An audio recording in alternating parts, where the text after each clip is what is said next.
Welcome back to the channel. In this video I'll be letting you through what is called brooding. So far we've been doing brooding.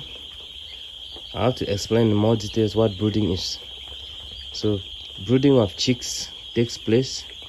That is done to provide an alternative environment, alternative conditions to the hen, because the hen is not with the chicks. They were brought from the layer stock, from the breeder stock. The eggs were gathered. The breeders laid the eggs, male and female, laid a fertilized egg. They took the eggs, cleaned them, incubated them in an incubator, then supplied us with the chicks. So these are healthy chicks, not 100% healthy. Some came with infections, some came with dirty abdomen, some came with dirty intestines, some came with pathogens in them. So we have to brood them. We have to provide them with heating, we provide them with water, provide them with feed, we provide them with an environment, which is the brooder, which has all those conditions in it. So there are certain things you have to do in a brooder to raise your chicks well, so that your chicks grow healthy, so that your chicks grow up strong, resistant to disease, fast growth. You sell them on time at a good price. So when you do a good brooding, you will not have problems with the grow out stage. The grow out stage is just a continuation of the brooding. So when the brooding is set, when the brooding is well done, you will not have complications during the rear out. So from the brooder, your chicks will go into the rear out section of the pen. The rear out section is the greater part of the pen. So in my brooding, I do it very well. I do it as an expert of animal production. I do it to the extent that I have good result all the time to reduce mortality, fast growth, healthy chicks. So stick with me throughout this video. Like the video, click the notification button so that anytime I post any videos in the future, you will receive them. You have a notification in your phone or on your computer. Share the videos, subscribe to the channel so that you stay in touch with the subsequent videos I'll be posting on this batch of birds and other subsequent batches that will be coming in.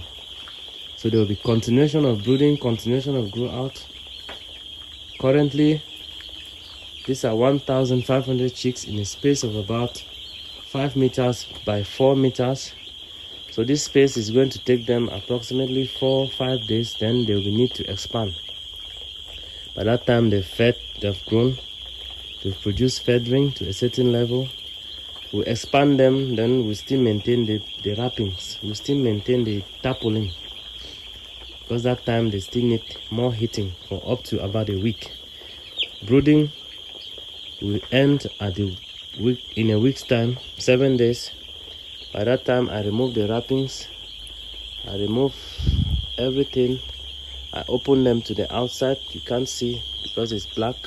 The wrapping is black and it's in the night. So what I've basically done is I've prepared the brooding room. During the preparation of the brooding room, I've removed the previous litter material, which is the manure, the sawdust that got dirty. The other birds went out of it. So I sold them, demarcated the area, cleaned everything, swept everything, disinfected with a strong disinfectant,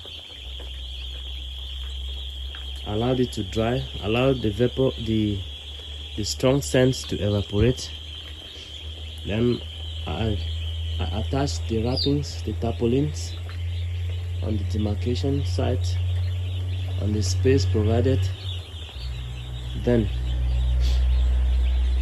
I applied the sawdust, applied the heating source. The heating source is there. My heating source is improvised. So normally you have a drum, a barrel, an oil barrel, the iron type. You cut it into 3 or into 2 halves. You centralize it in the middle. You should make sure there will be no accident with it. That means it should have stands. In my case, I've improvised it. It was late for me to provide a standard one, so I just used half of it. This is 1/3 of the drum, cut into round circles. So I placed them in block on top of blocks, cement blocks. So it's going to provide heating for me. Then in subsequent videos, I will make a standard heating source, a standard heating pot.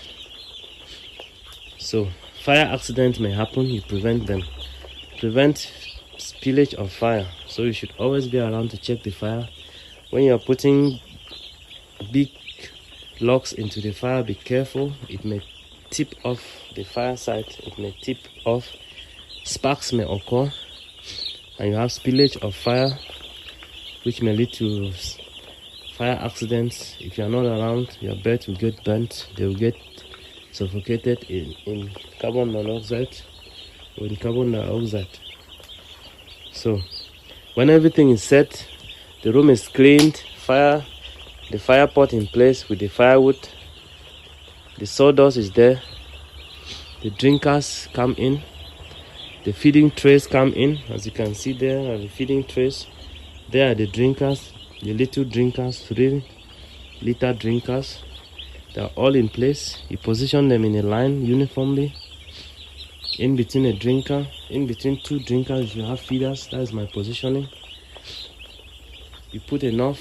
In this space, I've used about 20 of them, 20 drinkers. And I think brooding trays are more, about 25 of them. So when you have more feeding trays, more drinkers, you have a nice brooder that every bird has a space to feed. So in that situation, you have a very uniform flock. You have birds that are growing uniformly. So that's done. This is midnight, first day brooding. The fire is getting low. I've just added new fire to it, new firewood to the site. So when it will get hot, those ones you see round this heat source will get away because it's hotter. Now the room is getting cold. They are looking for more heat, but some are still at the corners, some are still overcrowding. The room is not that cold because the fire just went low a few minutes ago. So I just woke up from sleep. I slept off due to the stress. My assistant is still sleeping. So when you wake up, probably in the morning, he'll take over from me. I'll rest too, because you have to rest. You have to get sufficient rest. If you don't rest, you fall asleep at the wrong time. Accidents may happen, so you need to rest well.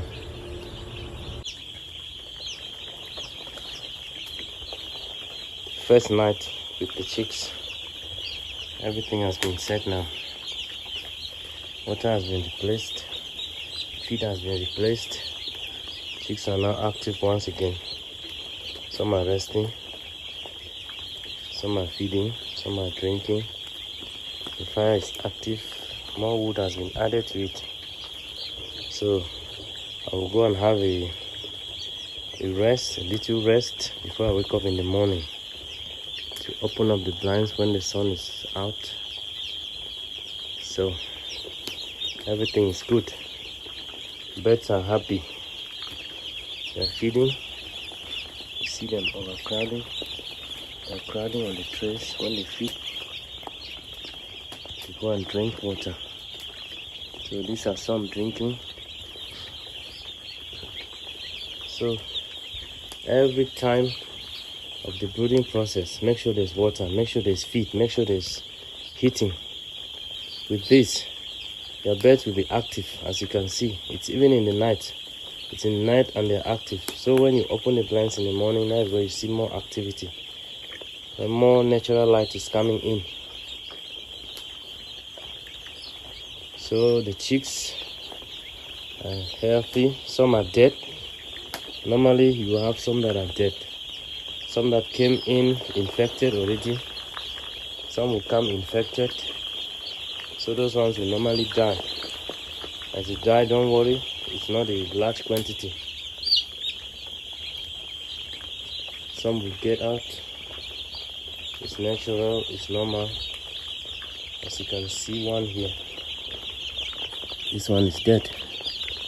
This is a dead chick, and it's already, you can see the navel is not dry. This is the navel. The navel is infected, so it's not every chick that is a good quality chick. This is a very small size chick, not well incubated, probably infected in the hatchery within the egg. So those type of chicks come out already weak on their way. So when you take them, you put them, no matter whatever medications, whatever care you give them, they will die within the first few days, even within the first few hours of stocking the birds. So my wood is ready, everything is set. The birds are going on with their lives. They're eating, drinking, having a party. So the party will go on till they are ready to be sold.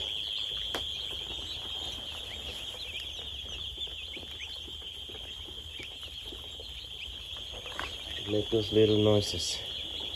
So I noticed that when they first came in during the day, in the morning, when I brought them in, they were very noisy, excessive chirping. So that probably was due to excessive stress because they were transported within the night. They arrived here. They were probably transported for over 24 hours to arrive at my destination. I went very early in the morning to take them. So to collect your chicks, you go very early in the morning when the sun is not yet out. When the sun is not yet, when the place is cold, the weather is cold. So either you go in the morning or you go in the evening. It depends on the program they give you. So you should always keep in touch with your supplier of the chicks. You go collect them. Your assistant is already heating up the brooder. Then you arrange them, you bring them. He arranges the feed, the water with the medications in, the starter feed on the trays. The room is now tied, the room is arranged, everything is set, the room is warm. At that time you now stock. That was already done over 12 hours ago when I brought them. So there is my source of alternative power, the solar system. There is the solar system. This is the second bulb, it's not yet on. This is the bulb number 1. So you need to have an alternative source of lighting. You should have a torch, a handy torch, and you should have a solar system.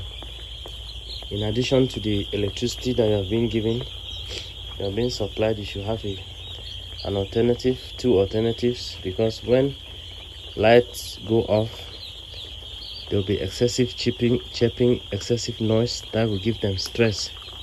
So that stress will lead to mortality. They will be tired. Some will not eat, they will not drink. So you need to have alternative source of lighting. So the solar will be good. So in your area, you should look for a source of solar panel.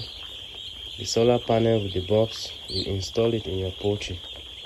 That will help you when the lights go off. It may be an accident, it may be a general blackout or a local blackout.